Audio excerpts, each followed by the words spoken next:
হোসেনপুরের দিদি ঠাকুরুনের পুজোটা গঙ্গাটুকুরি গ্রামে হচ্ছে। আপনি কত বছর ধরে আসছেন? আমি 50-55 হয়েছে। তার আগে আপনার গুরুদেব আছে জগদানন্দ গোস্বামী।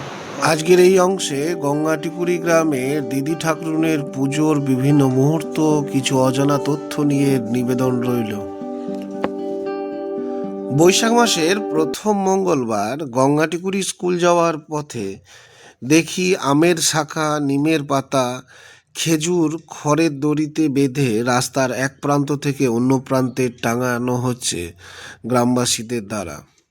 এটি একটি প্রাচীন লোকাচার, যা গ্রামবাসীর যে কোনো শুভ অনুষ্ঠানের সঙ্গে অঙ্গাঙ্গিভাবে যুক্ত হয়ে গেছে।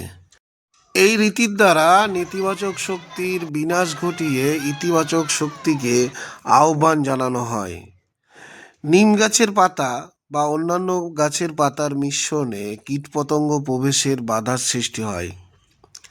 ফাল্গুন, চৈত্র, বৈশাখ, জ্যৈষ্ঠ এই মাসের উৎসবগুলিতে বা লোক দেবদেবীর পুজোতে লক্ষ্য করা যায় নিম গাছের পাতা বা ডাল অঙ্গাঙ্গিভাবে যুক্ত হয়ে গেছে।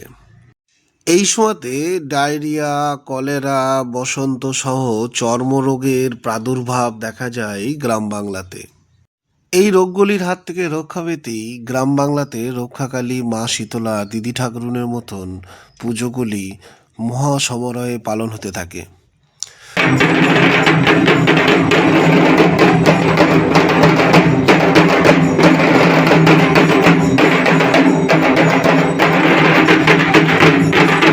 হোসেনপুরের দিদি ঠাকুরুনের বর্তমান সেবায়িত পরমেশ্বর গোস্বামী মহাশয় হোসেনপুর থেকে দেবীর ত্রিশূল এনে এখানে স্থাপন করেন এবং ত্রিশূলের সামনে একটি ঘটের মাধ্যমে দিদি ঠাকুরুনের পুজো গঙ্গাটিকুরি গ্রামে হয়।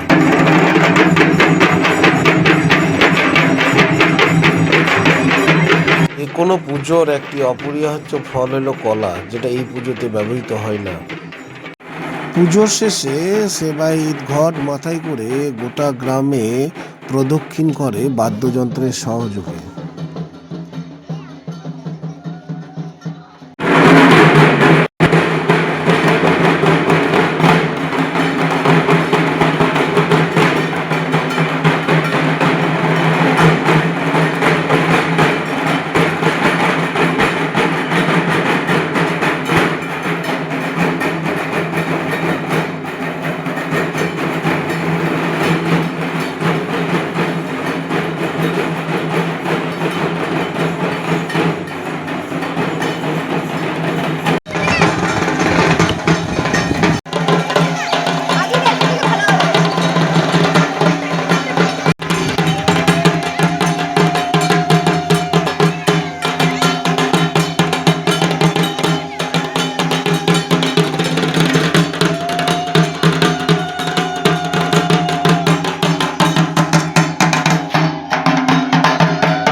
গ্রামের গৃহবধূরা দীপ, ধূপ, ধুনো সহযোগে মঙ্গল ঘটের আগমনের অপেক্ষায় রাস্তার দুধারে দাঁড়িয়ে থাকে।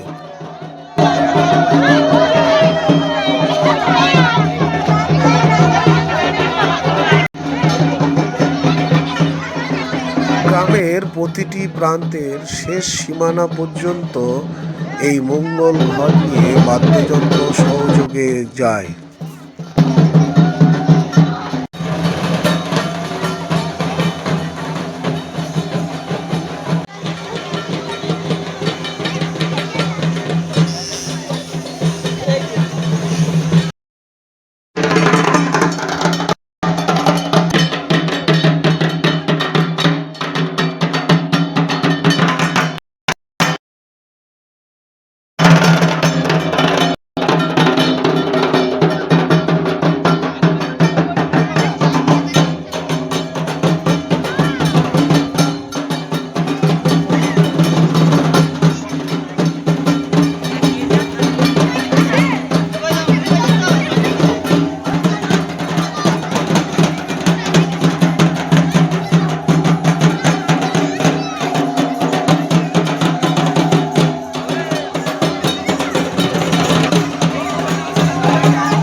কোনো এলাকা থেকে ঢাক এবং মঙ্গল ঘরটি বেরিয়ে যাওয়ার পর তার পিছনেই যে হরিনামের দলটি থাকে, সেখানে যাদের মনোবাঞ্ছা পূর্ণ হয় তারা বাতাসা ছেটায়।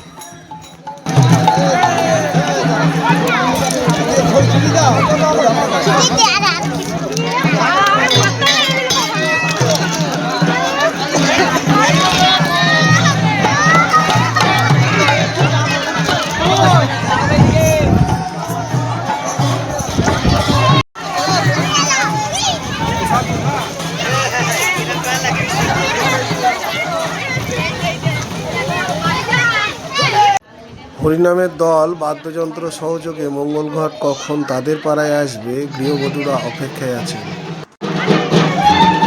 গ্রামে বধূরা আলতা সিঁদুর পরে না, নিরামিষ আহার গ্রহণ করে। বাড়ির একজন উপসী থাকি প্রসাদ গ্রহণ করে জল গ্রহণ করে। আগে 3 দিন 3 রাত গ্রামের বাইরে কেউই যেত না, এখন হয়তো শিথিল হয়ে সেটি একদিন পালন করে।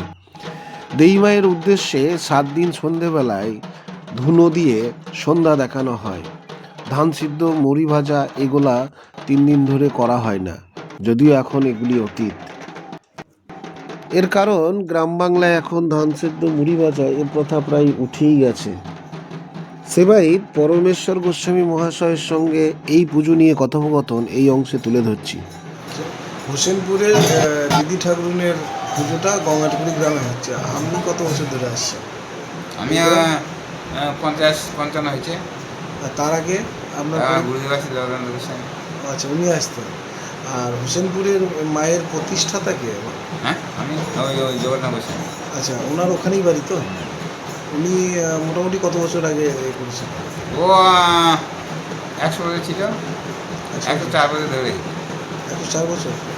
তারপরে আপনি আমাকে রেখে দিয়ে গেল আপনি তারপর বাড়িতে ঢুকিয়েছিল। তারপর এখানে কি উনি আসতেন তারপরেই আপনি আসছেন? ওই আমাকে দেখিয়ে দিয়ে গেছে। আচ্ছা, আমাকে এখানে সব পুজো আঁকা সব কিছু দেখিয়ে দিয়ে গেছে, নিয়ে এসে দেখিয়ে দিয়ে এসে থেকে পুজো করেছি। ওখান থেকে মায়ের ত্রিশূলটা এনে এখানে পুজো করা হয়, তাই তো? এখানে মোটামুটি এখানে কি কি নিয়ম কানুনের মধ্যে গ্রামবাসীকে থাকতে হয়? নিয়ম কানুন ওই খাওয়া দাওয়া, ওই পুজোর সময় রান্না বান্না হবে না, তা উনুন জ্বালতে পারবে না, এইসব। তারপরে নিরামিষ খেতে হবে, এইসব থাকতে হবে। ওই আশ্রমে কি কি রোগের ওষুধ দেওয়া হয়? ওই তো ওই কলেরা, বসন্ত, এইসব। আচ্ছা, আর অন্য কিছু? অন্য কিছু অন্য এমনি যেগুলো রোজাগিরি করতে আসে সব দিয়েছে। রোজাগিরি করতে গেলে সব দিয়েছে, সব দিয়েছে। আমার কাছে ভুলবে এমন কোনো রুগী নেই, সব রুগী দিয়েছে। আর ওই কলেরা বসন্ত মেন, কলেরা বসন্ত মেন, ও আবার মানে ভালোভাবেই। আচ্ছা, এই গ্রামে যখন প্রথম শুরু হয়েছিল পুজোটা, তখন কি ওরকম কোনো মহামারী দেখা দিয়েছিল? সেটা কি? ওই ডায়রিয়া হয়েছিল, প্রচুর ডায়রিয়া গ্রামে বহু লোক মারা গেছে। বহু লোক মারা গেছে। তখন থেকেই কি বৈশাখ মাস, না তখন অন্য মাসে? না, ওই বৈশাখ মাসে। সেই থেকেই বৈশাখ মাসে এখানে হয়ে যাচ্ছে। আগে বহু পুরোনো, আজ প্রায় 80-90 বছর আগে, তখন ওরা 24 মাসে পুজো নিয়ে যেত এখান থেকে নিয়ে যেত। এখান থেকে নিয়ে যেত। তারপর যখন ওই ডায়রিয়া হইলো, যে অসুবিধা, বিরাট অসুবিধা মরে গেল, তখন এইখানে ঘর স্থাপন করা হলো। যে ঘর স্থাপন করতে সেই থেকে আচ্ছা, তার আগে থেকেই এখানকার লোক এখানকার ওখানে যেত? ওখানে যেত ওই 90 বছর আগে। হ্যাঁ, ওখানে পুজো নিয়ে যেত আর কি। দিয়ে ওই ডায়রিয়া হওয়ার পর থেকে এখানে ঘর স্থাপন করে। আর গ্রাম রক্ষা হয়েছে না, ঘোষণা করতে গ্রামটা রক্ষা হয়, ওই জন্য ঘর স্থাপন এখানে গ্রাম রক্ষা হয়। ঘটের সংখ্যা তো দিন দিন বাড়ছে। ওটা কি মানতের ঘট না? ঘর তো একটা ধরুন না, প্রতিষ্ঠা ঘর না, ঘর ওই প্রতি বছর নতুন ঘর চাই। আচ্ছা, নতুন ঘর প্রতি বছর আনতে হবে, দিয়ে সেইটা ঘর প্রতি বছর নতুন ঘর আছে, পুরনো ঘরটা। আর ওখানে বিশেষ বিশেষ পুজো কোন কোন মাসে হয় হোসেনপুরে? ওই যে চৈত্র মাসে প্রথম ওরা প্রচুর লোক আছে, 40খানা গ্রাম লোক আসে চৈত্র মাসে প্রথম মঙ্গলবার, প্রথমেই যেটা মঙ্গলবার, 40খানা গ্রামের লোক আসে, মানে 20,000-25,000 লোক ওখানে সমাগম হয়। আর ওই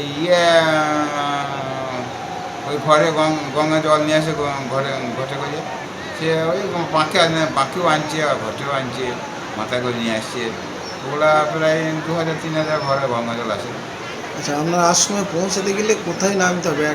ও তো এই বলেন তো কাকুনিয়া মোড়ে নামতে হবে। কাকুনিয়া? কাকুনিয়া মোড়ে নামে বললি হবে দিঘান আশ্রম যাবো, সবাই দেখে যাবে। কিংবা পুরন্দুপুরে নামতে হবে, পুরন্দুপুরে পুরন্দপুর? হ্যাঁ পুরন্দুপুর, ওখানে নামতে ওখানেও এখনই করে কোথাও হয় সে কিনে কুটিয়ে সব ওই বাসে এগুলো ধরে কোনো অসুবিধা নেই, যাওয়া আসা। আর গ্রাম আশ্রম পর্যন্ত রাস্তা, আশ্রম পর্যন্ত একবারে রাস্তা, একবারে বাসাই থেকে আশ্রম পর্যন্ত একবারে মেন রাস্তা।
যে ত্রিশূলটি স্থাপন করে এখানে দিদি ঠাকুরনের পুজো শুরু হয়েছিল, সেটি আবার তিনি তুলে নিয়ে ডিলার বাড়ির উদ্দেশ্যে রওনা দেন, কারণ উনি ওখানে দীর্ঘদিন ধরে বিশ্রাম নেন। ডিলার বাড়ির হরি মন্দিরের কাছে একটি নির্দিষ্ট স্থানে আবার ত্রিশূল, যেটি দিদি ঠাকুরনের প্রতীকী হিসাবে এই গ্রামে পূজিত হয়, ওখানে স্থাপন করেন। এরপর পুজো হয়ে যাওয়ার জায়গাটিকে জল দিয়ে দেওয়া হয় আর তেল সিঁদুর দেওয়া হয়। প্রত্যেক গ্রামবাসী গাছের পাতা দিয়ে সেই সিঁদুর নিয়ে যায়। বেশিরভাগ জন আম পাতাই ব্যবহার করে।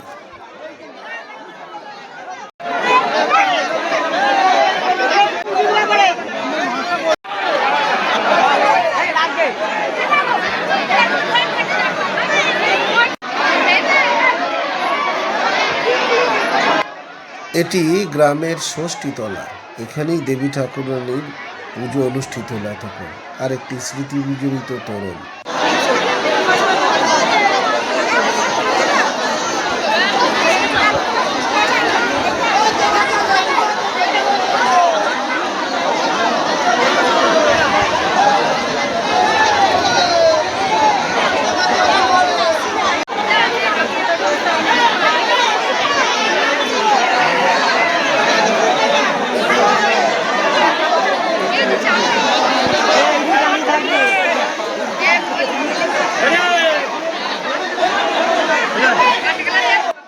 দেবী ঠাকুরানীর স্নান জল, পুষ্প এবং তেল সিঁদুর সাথে প্রসাদ নেওয়ার এই ভক্তবৃন্দের দৃশ্য অভূতপূর্ব।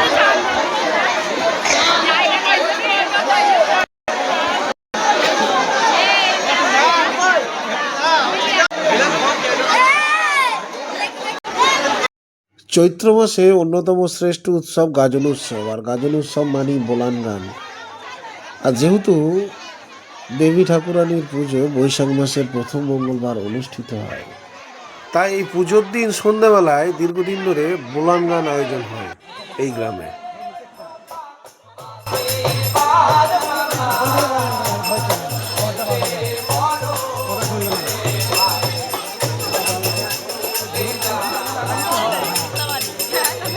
আত্মহারা মাঝে আমি বিধাতার যে লেখা বাড়ি ছেড়ে যাবো আমরা সাত বাবা একা।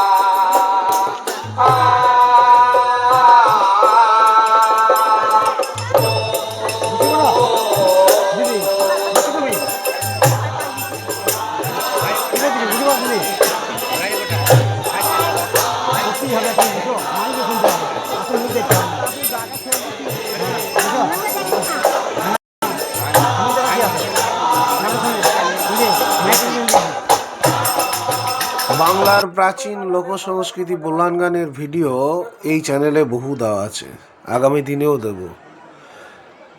দিদি ঠাকুরনের এই পুজোর বিভিন্ন তথ্য তুলে ধরেছি। যদি কোথাও ভুলভ্রান্তি থাকে অনিচ্ছাকৃত ত্রুটি হিসাবে ধরে নিয়ে ক্ষমা করবেন। সঙ্গে থাকুন, সাথে থাকুন, আরও নতুন ভিডিও জন্য অপেক্ষা করুন। ধন্যবাদ সকলকে।